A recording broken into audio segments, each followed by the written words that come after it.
1960s ஒரு computer சயின்டிஸ்ட்க்கு தோணுன revolutionary idea தான் இன்னைக்கு கிளவுட் கம்ப்யூட்டிங்கான சீட் அப்படிங்கிறது உங்களுக்கு தெரியுமா? Welcome to elegant structure. Let's see what's the story behind the cloud computing. 1960s வாழ்ந்த ஒரு விஷனரி கம்ப்யூட்டர் சயின்டிஸ்ட் தான் ஜான் மெக்கார்தே. அவர் ஃபீல் பண்ண விஷயம் என்ன அப்படின்னா, computers are very extremely expensive.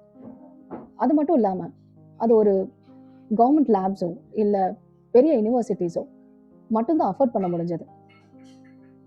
நிறைய நேரங்களில் இந்த கம்ப்யூட்டர்ஸ் யூஸ் இல்லாமல் ஐடியில் தான் இருந்திருக்கு. அப்போ தான் அவருக்கு ஒரு விஷயம் தோணுச்சு, இந்த கம்ப்யூட்டிங்கும் எலக்ட்ரிசிட்டி மாதிரி யூசேஜ் மட்டும் பே பண்ணுற மாதிரி இருந்தால் எப்படி இருக்கும். அவரோட அந்த ஐடியா தான் இன்னைக்கு கிளவுட் கம்ப்யூட்டிங்காக நம்மளோட வாழ்க்கையில் ஒன்றோட ஒன்றா இருக்குது.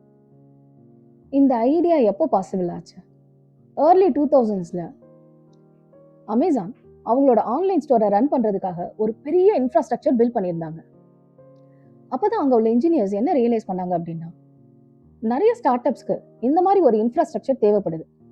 இதை பில்ட் பண்ணணும் அப்படின்னா ரொம்ப எக்ஸ்பென்சிவ் அண்ட் காம்ப்ளெக்ஸும் கூட. இதையே ரெண்ட்டுக்கு விடக்கூடாது அப்படின்னு சொல்லி யோசிச்சாங்க. அப்போ 2006 அமேசான் வெப் சர்வீஸை இன்ட்ரடியூஸ் பண்ணாங்க. அமேசான் சர்வர்ஸையும் கம்ப்யூட்டிங் பவரையும் மற்ற கம்பெனிங்களுக்கு இன்டர்நெட் மூலியமா ரெண்ட்டுக்கு கொடுத்தாங்க. That is the moment change the internet for ever. இன்னைக்கு இருக்கிற ஸ்டார்ட் அப்ஸ், பேங்க்ஸ், ஸ்ட்ரீமிங் சர்வீஸ்னு எல்லாமே கிளவுட்ல தான் ரன் ஆகுது.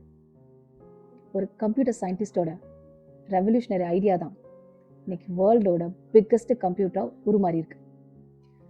This is Yasmin signing off with this story. Don't forget to subscribe my channel.